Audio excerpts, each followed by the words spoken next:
నమస్కారం ఫ్రెండ్స్. నిన్న chief minister Revanth Reddy press meet పెట్టి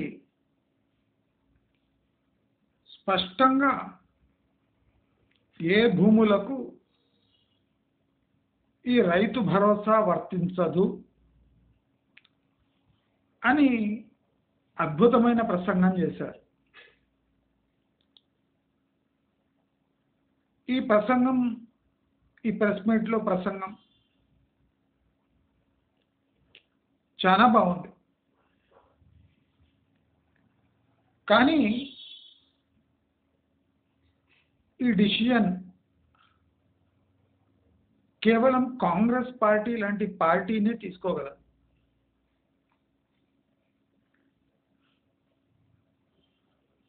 ఎలక్షన్స్ టైంలో పేదలకు 10 ఎకరాల లోపలున్న చిన్నకారు సన్నకారు రైతులకు రైతు బంధు అవసరం,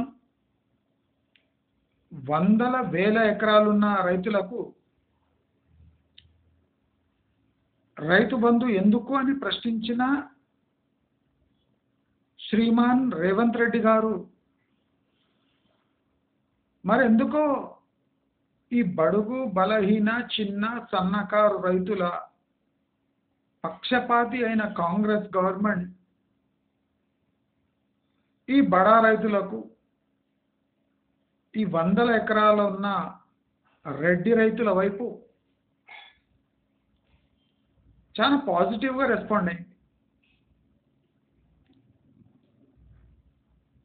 మీకు ఉద్దేశం అంటే ఈ పెద్ద రైతులకు సహాయం చేసే ఉద్దేశం లేకుంటే మీరు అసలు దాని వైపు మాట్లాడి ఉండకపోయింటే చాలా బాగుంది. ఇప్పుడు చూడండి, రేవంత్ రెడ్డి తాను చేసిన అనౌన్స్మెంట్నే వెనుక తీసుకునే దాంట్లో ఫేమస్ అవుతున్నారు. ఈ నోటి దూల కంట్రోల్లో ఉంటే మీరు చేసే ప్రతి పని ఆలోచించి చేస్తున్నారు అనే ఒక ఇమేజ్ పబ్లిక్లో పడుతుంది. కానీ రేవంత్ రెడ్డి స్పెషాలిటీ ఏమంటే ఆలోచించకుండా వాగడం,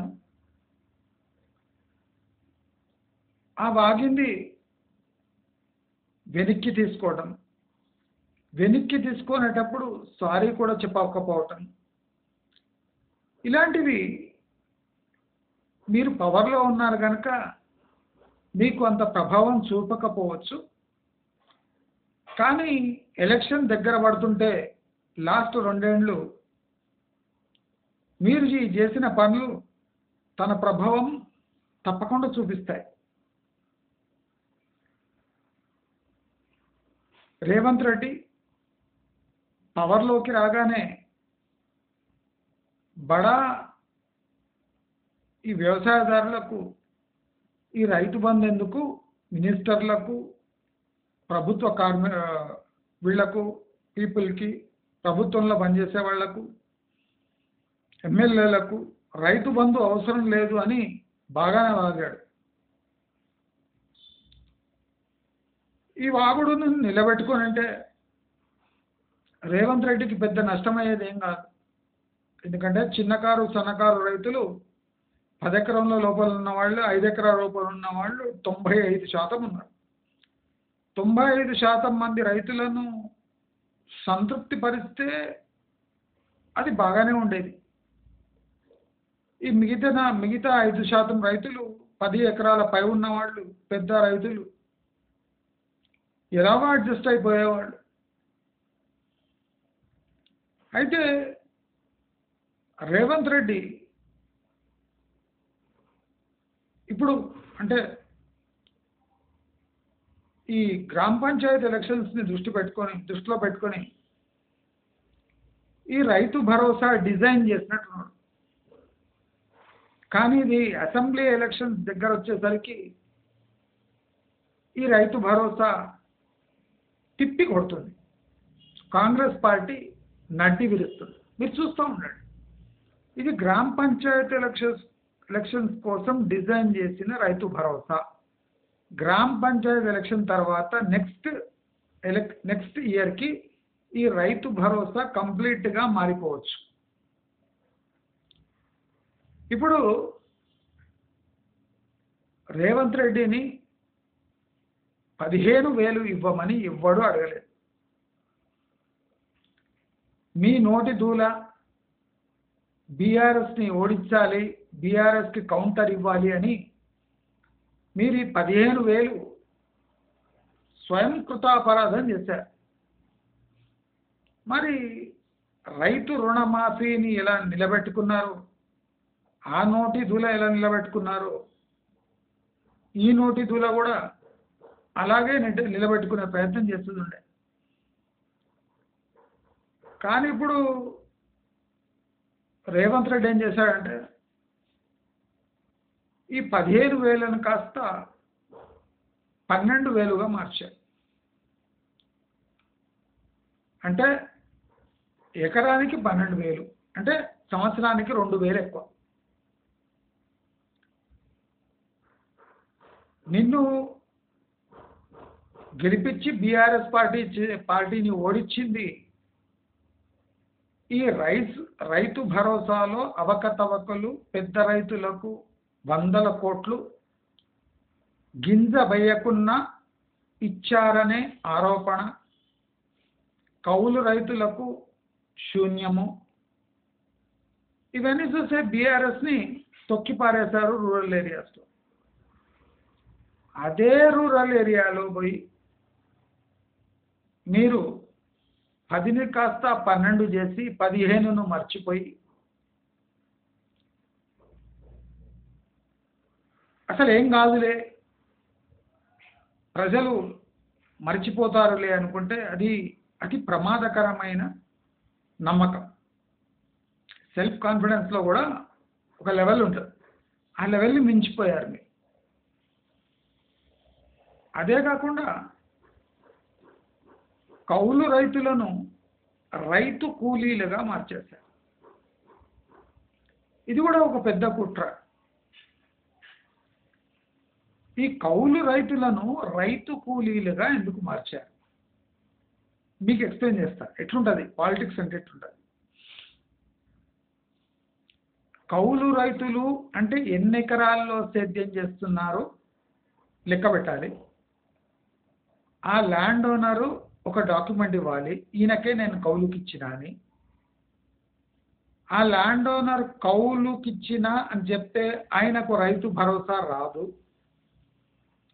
ల్యాండ్ ఓనర్కి రైతు భరోసా ఇస్తే కౌలు రైతుకు కౌలు సర్టిఫికేట్ రాదు. మరేం చేయాలి? అయితే సంవత్సరానికి ఈ రైతు కూలీకి 12,000 ఇస్తాడు. అంటే నెలకు 1,000 రూపాయలు. నెలకు 1,000 రూపాయలు ఈ కూలీ భృతి. అందుకోసం రైతు కూలీలు అన్నారు. కౌలు రైతులను దాని భాష మార్చి రైతు కూలీలాగా చేసి కూలీ డబ్బులు నెలకు 1,000 రూపాయల చొప్పున ఇచ్చే ప్రయత్నం చేస్తున్నారు.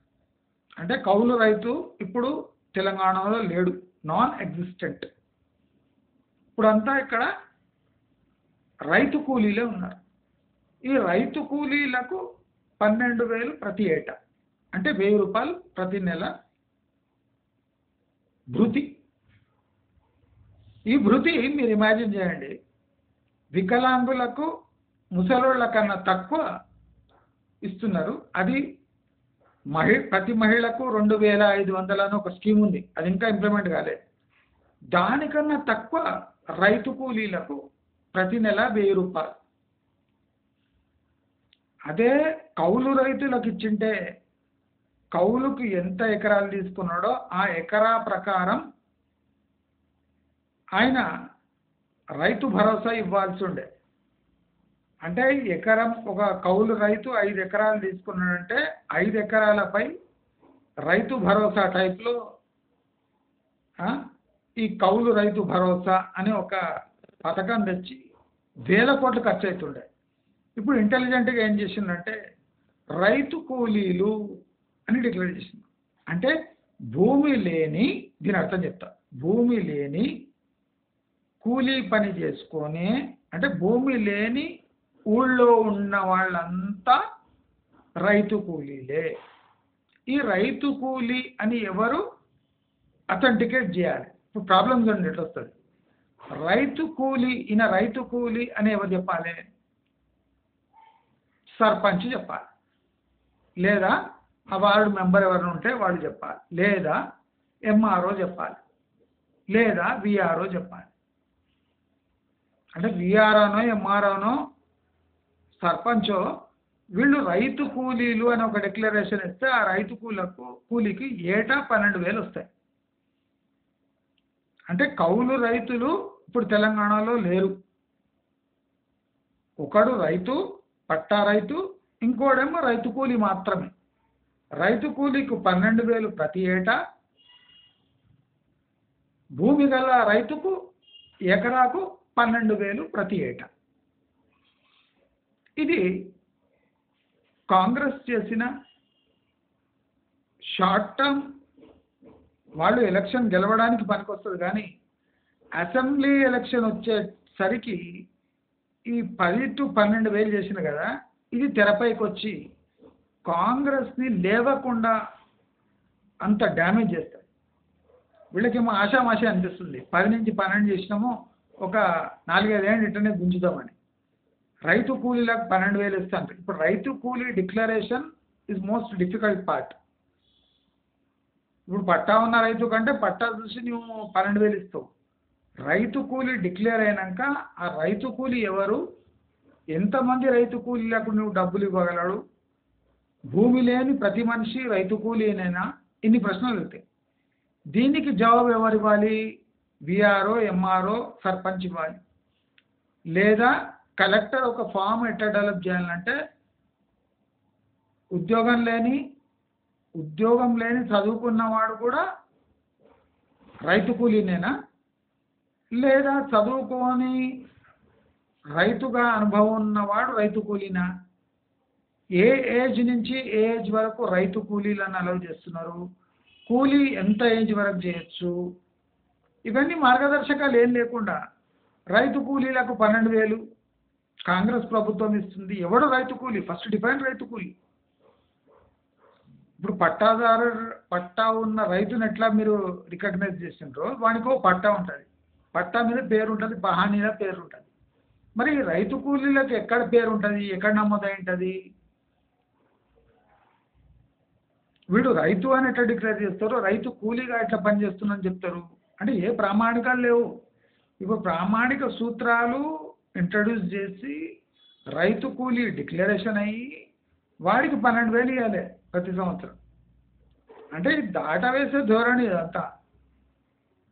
ఇప్పుడు కేసీఆర్ గుడ్డిగా శ్మశానాలకు అన్నిటికీ ఇచ్చిండు, ఎవడేమనలే, కిమ్మనిలే. 5 ఏళ్ళు 6 ఏళ్ళు 7 ఏళ్ళు కిమ్మనిలే. ఎవడికి అవసరం లేదో వాడిని కూడా ఇచ్చిండు. శ్మశానాలకి ఇచ్చిండంటే ఇంకా అన్నిటికీ ఇచ్చింటాడు, లేఅవుట్లకు అన్నిటికీ ఇచ్చిండు.